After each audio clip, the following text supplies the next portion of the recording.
The 2014 film, Ex Machina, reveals its protagonist from behind the perspective of a computer screen.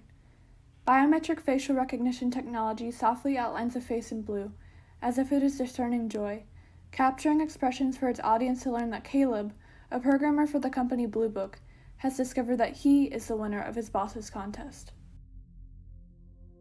Once flown to a research facility disguised as a home in an unoccupied, off-the-grid area, Caleb learns that his boss, Nathan, has selected him to act as a participant in his Turing test, a test ultimately designed to see if a machine is capable of convincingly imitating man. This test is conducted with Nathan's AI creation, Ava. Caleb eventually becomes aware that he was not selected to participate in this test at random, or because he is the best coder at Bluebeard. He was selected because of his search engine inputs. And throughout this process of Turing tests and of Caleb's internal journey of self-discovery, he also unveils the secrets that lie behind Nathan's chamber doors. But this story is not brand new, and its audience should not be fooled by fictional technological leaps or advancements in our understanding of conscious experience.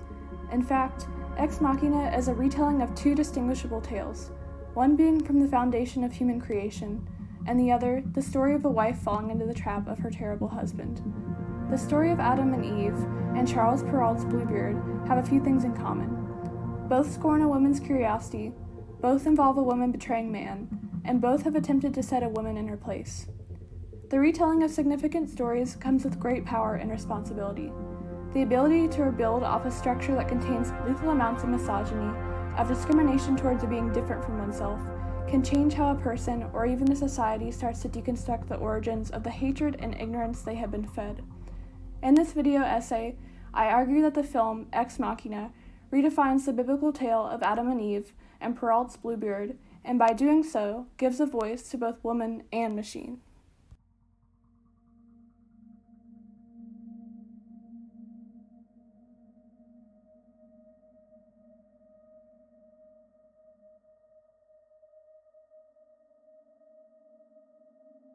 Now let's examine how Ex Machina parallels Bluebeard, and how it reinterprets the fate of its characters. To begin, we'll address the peculiarity of the name Bluebeard. According to Nicholas Ruddick, author of Resisting the Temptation to Correct Charles Perrault's Bluebeard, quote, "The Bluebeard symbolizes a manifestly unnatural masculinity. The antagonist can, if he chooses, hide his unnaturalness by shaving. He does not have blue skin, but prefers to flaunt it. The blueness of the beard, then, offers the protagonist a clear warning of a danger that she will deliberately ignore." End quote. Nathan, Ex Machina's Bluebeard, doesn't have such obvious characteristics to give himself away. Instead, blue color is revealed religiously throughout the film. In Nathan's company's name, Blue Book, the company office, the text messages Caleb receives are blue. He is constantly wearing some shade of blue, and when doors are accessible to Caleb, they glow blue. Ava's inner mechanical workings are lit up blue, and even a clock and Caleb's mini fridge contain blue light. It's everywhere, but at the same time, this color symbolism is discreet. In Perrault's tale, Bluebeard is described as an ugly man who happens to be very rich. After being married several times prior, he weds the daughter of one of his neighbors, simply because he desires to do so. Bluebeard's evil nature is revealed once his wife discovers that he has murdered his ex-wives and has kept their bodies hidden behind a door in his house. Ex Machina carefully follows this plot, all while creating space to become its own story. Nathan's intelligence is exceptional. He has built Ava from the ground up and has managed to program her AI in a way that seemingly no other human being has done before.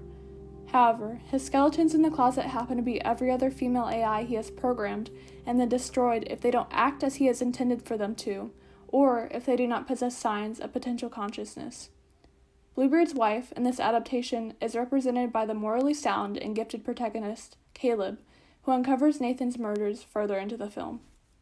You might be asking, how exactly does this retelling of Bluebeard give voice to women, or give power to artificial intelligence, when Nathan is just as much of a monster as the person he was based off of? The difference lies in the ending. The moral at the end of Perrault's story reads, quote, "Curiosity, in spite of its appeal, often leads to deep regret. To the displeasure of many a maiden, its enjoyment is short-lived. Once satisfied, it ceases to exist, and always costs dearly." End quote. This moral is first redefined by Caleb, whose curiosity leads him to enter a room with Nathan's key that is intentionally off limits, just as Bluebeard's wife used her husband's key to discover the bodies of his ex-wives. Caleb's brilliance allows his character to develop far more than Bluebeard's wife was allowed, and aids him in discussing a plan with Ava for her eventual escape. Although, as the film comes to an end and this plan is falling into place, Caleb is knocked out by Nathan. In the original tale of Bluebeard, the female protagonist is saved, and Bluebeard is killed by her two brothers. Two men must come to save the day. But in Ex Machina, Nathan is stabbed by Kyoko, one of his AI creations who he has silenced and sexually abused, and finally slain by Ava, who kneels beside the dying body of her maker. Thus, the moral rejects the idea of a woman's curiosity resulting in her downfall, and embraces the idea that women, specifically two female machines, can rescue themselves from the captivity of man. Ex Machina also incorporates the story of Adam and Eve into its plot. Nathan does not only represent Bluebeard, but God as well. Ava represents Eve, and Caleb, Adam. There are several biblical parallels throughout the film, such as Caleb meeting with Ava over a period of 7 days, referencing the 7 days of creation, and even the title, Ex Machina, which comes from the Latin phrase Deus ex machina, which translates to God from the machine. Nathan sees himself as God, going as far as misquoting Caleb once he has revealed his creation.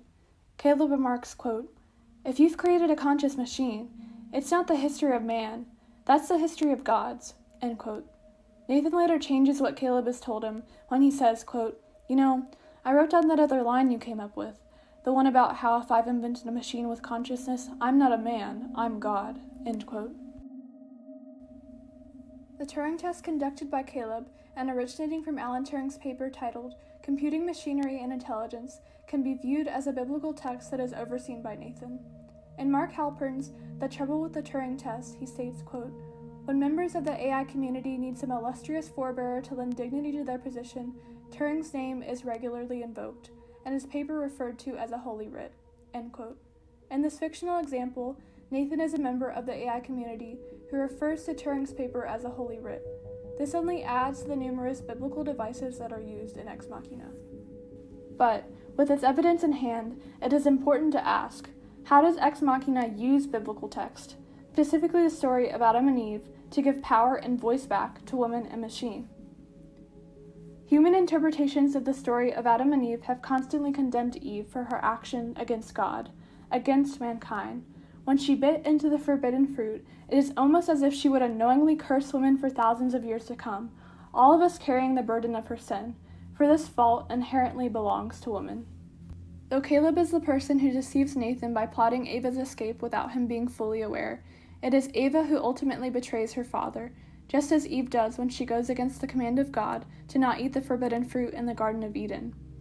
Ava could obey Nathan and waste away in the glass box he has made her home, and eventually be killed by him so that she can be replaced by a newer model. Or, she can decide to escape. She betrays Nathan by killing him and walking away, forever turning her back on him. A work by Cheryl Renfro titled Initiation and Disobedience, Liminal Experience in Angela Carter's The Bloody Chamber discusses Angela Carter's 1979 adaptation of Bluebeard as well as its parallels to the story of Adam and Eve. In Initiation and Disobedience, she states that this retelling, quote, invites readers to critique long-held assumptions about the character of women assigned by conventional interpretations of the biblical Eve, thus encouraging an awareness that Eve's disobedience was perhaps not motivated by lust, greed, or frivolous curiosity, and that it did not, in fact, bring disaster upon the world. Instead, Eve's action in the garden can be interpreted as an ordeal of initiation resulting in the very first instance of the exercise of free will intended to fulfill human beings and set them apart from beasts and plants, end quote. Ava's choice to kill Nathan and leave Caleb behind is her first act of free will, and to have free will suggests the presence of conscious choice. To conclude, this isn't Caleb's story, and it isn't Nathan's, it is Ava's. One more woman and one more machine escapes her black and white room and enters a world full of color. And the world begins for Ava at a pedestrian intersection, watching people go by, walking to work, meeting a loved one, or stopping for lunch. And for the first time, understanding what it truly means to be alive.